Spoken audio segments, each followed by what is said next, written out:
So this is a Lunar Clubman SE. Just going to take you around the van and show you how it operates. Front of the van, you've got the jockey wheel, hitch and handbrake. We'll demonstrate these to you in person here on site. In the front locker, you've got your gas bottle with your gas pipe work going up to your regulator. You can actually have 2 gas bottles connected at any time, and also two gas bottles connected into if it's a gas pipe work connected at any time, should I say. In the centre here, you have a gas changeover valve, so you can actually change the supply over as you need to. The green side needs to point towards the bottle you want to use. Coming down the side of the caravan, you've got your heating and hot water flue. Very simply there to allow the heating system to breathe, a bit like the flue on the side of your house. And that does the same, like I said, does the same job as the flue on the side of your house, so you don't have to do anything with it. You always leave it open as you would your household flue. Down below that, you've got 2 wind down legs to stabilise the caravan while it's on site. They are only there for stabilising, not lifting the van. If you lifted the van with these, it could potentially damage the floor of the caravan. Coming down the side of the van a bit further, you've got your water pump connection. Very simple to use. Blue trigger back. You pull it out to release it and push it in to lock it in place, and use the blue tab to lock it in. The pickup pipe needs to be fully submerged in the water prior to turning the water pump on. If it's not and you turn the water pump on, it can potentially draw air up into the water system, so you need to make sure this barrel's full, and you also need to keep an eye on the level just to make sure it never runs out of water. Battery box and mains power lead. So you've got the mains power plug into the power on site, and the battery is the 100 amp leisure battery that comes as part of the Super Starter Pack. We've then got our 2 fridge vents. So the 2 fridge vents are very simply there to allow hot air out of the fridge unit and take some cool air in.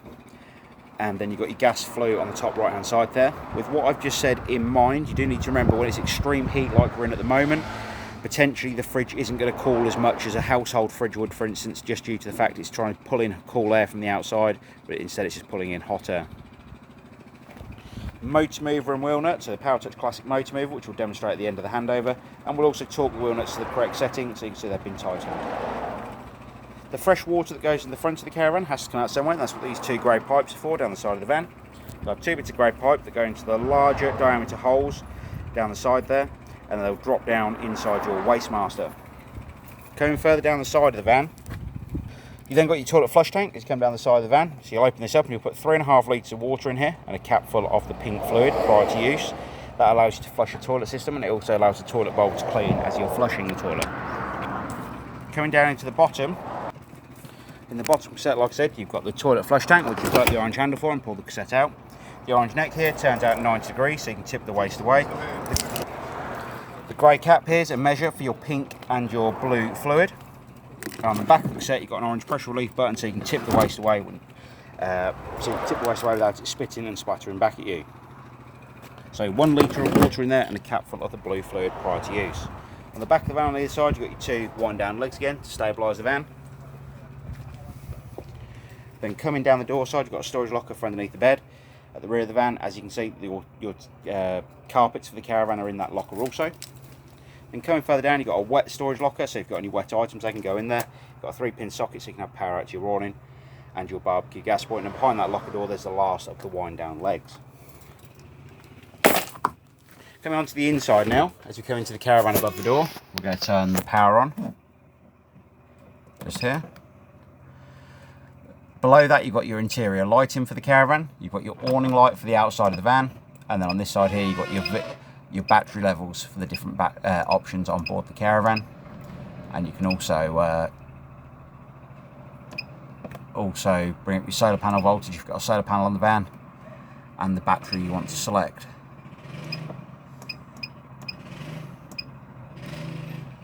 Down the bottom left hand side here, you've got your water pump option. You hit the water pump button here and it'll allow the water pump to run. I'll come back to that in a moment. Then you've got your Audi control panel on the top right hand side here. First thing you need to do when you come into the caravan is fill the water system up. So you're going to open all the taps up on the hot side of the water system. And underneath the seat on the front right hand side, underneath here, you have a yellow drain down valve. That yellow drain down valve should be flat with the floor prior to filling the water system up. So now the yellow valve is flat with the floor, we can come over to the taps, like I said. Open them all up on the hot side of the water system. As you can see, I've already just filled the system up, but what you'll do is, once you've got the yellow valve shut, you'll come over to the water pump button, press the water pump button, and the water system will start filling up. Now once the system is completely full, you'll have water running out of every tap continuously on board the caravan.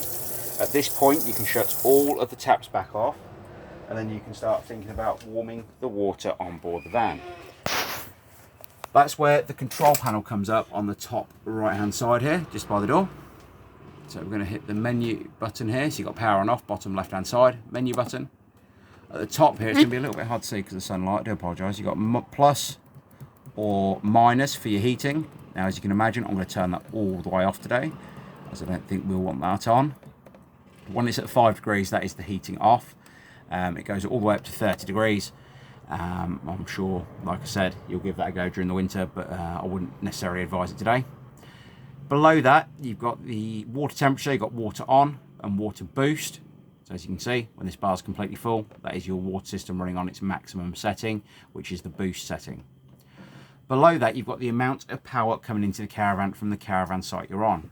Now, the only way you'll know what to set this to is by asking the site office when you arrive on your holiday. So what you have the option of is 1, 2 or 3 kilowatts. So like I said, depending on what site that is you're on, it'll give you the option to set this up to 1, 2 or 3 kilowatts.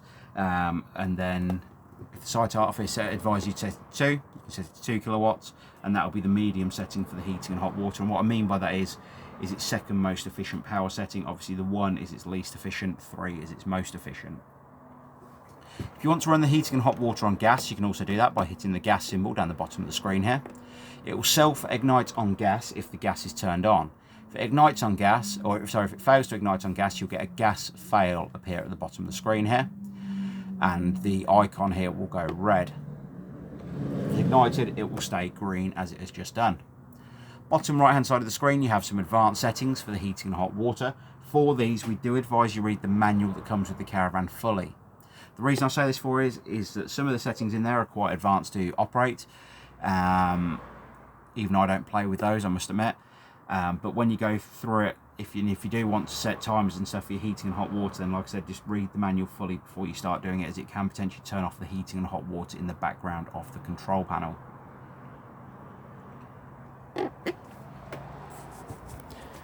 So that is your heating and hot water. One thing I should say, sorry, is you need to make sure you turn off this control panel before you turn off the main control panel here. When you turn it back on, it should actually come back on to the same settings as what you've already had it on, as you can see just there.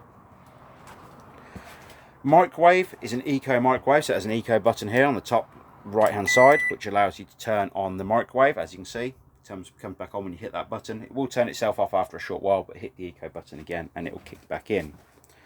Hob, grill and oven all work very much like your household appliances. The 240 electric ring at the back, the same as the microwave, will only work when you're connected to mains power. It will not work if you're on gas only. Next up is the fridge. So you press the power button on the front of the fridge and the fridge will come on. At the moment you can see the gas symbol here is lit up. So that is trying to ignite on gas at the moment. If it fails to ignite, it's going to flash the flame symbol here and the red warning triangle on the right hand side. But if it does ignite, the blue light will stay solid here, and then you can control the temperature of the fridge on the button on the right hand side. Next up, we've got 240 mains. So if we connect to mains power, you can use the fridge as a mains powered fridge.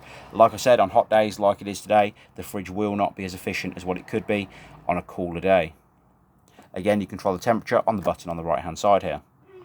You've then got your option for 12 volt mode. So 12 volt mode is from the car you are towing with. It is not from the battery on board the caravan.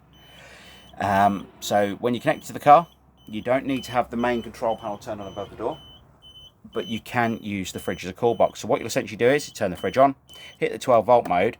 If this light goes solid blue, then it means the fridge is operating on the 12 volt from the car. You may need to have the car running for it to operate, but if you haven't got the right connection on your car or it is not wired up correctly, then it will not operate on 12 volt from the car. Next up, we're going through into the bathroom. The beds themselves are very simple. They even pull out from underneath the front here on this rail. As you can see, also from this side, sorry, pull out from this side, the same as from the other side, and then the cushions make up the mattress, essentially. But going down into the back of the caravan, you have an electric flush on the toilet, so you press the button here to flush. Red light illuminates here when the toilet waste cassette is completely full. The toilet seat itself turns for your convenience, so essentially you can get comfortable. And then below the toilet you have a grey waste handle. To open up the grey waste handle will allow the toilet waste into the cassette under the van. We do advise you have it open when you start using the loo. And when you're not using the loo, have it in the closed position. One reason for this is it stops any smells coming up inside the van. The other reason being is it allows you to remove the toilet waste cassette from underneath the caravan. If it's not in the central position, then you won't be able to remove it. And if you do manage to remove the toilet waste cassette, you could potentially damage the toilet waste cassette itself. The last thing I'm going to go through on this particular caravan is where the 12-volt fuses are and the 240 trip switches. So you need to have the charger turned on, the space heater turned on, and the water heater turned on the end here to allow the heating, hot water systems and the charger on board the caravan to work. Then on the bottom left-hand side here, you need to have your 12-volt fuses turned on. The 12-volt fuses, there is a list for what each one should be for, just below them. So if you have a problem with the 12-volt, we do advise you check here first. On the right-hand side, you have your 240 style trip switches that you have at home.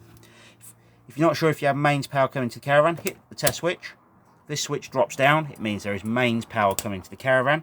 If it stays in the upright position, it means there is no mains power coming to the caravan from the site you're on. On the right hand side then, on this cupboard door, you do actually have what each of the trip switches is for and what they power. So this is the Lunar Clubman SE. If you have any further questions on the caravan, please don't hesitate to give us a call here at the Caravan Company, and we'd be more than happy to help. We appreciate your business and we look forward to seeing you here on site soon. Thanks again. Bye bye.